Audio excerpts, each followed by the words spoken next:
In a recent interview, the music producer said the original song featured Omaly.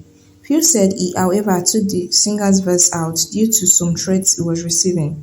The producer said he noticed Omaly was also releasing a track on the same day as Finesee and discussed with the singer to remove him out of the song.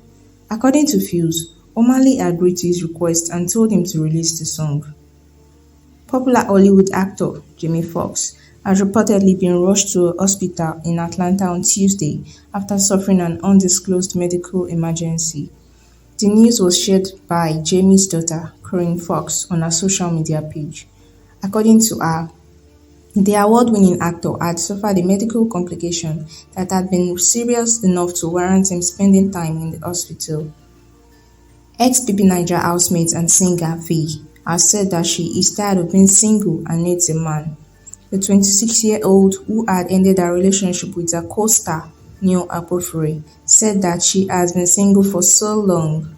According to her, since she's introverted and her friends have advised her to go out more, she has decided to request nice locations where she can meet men.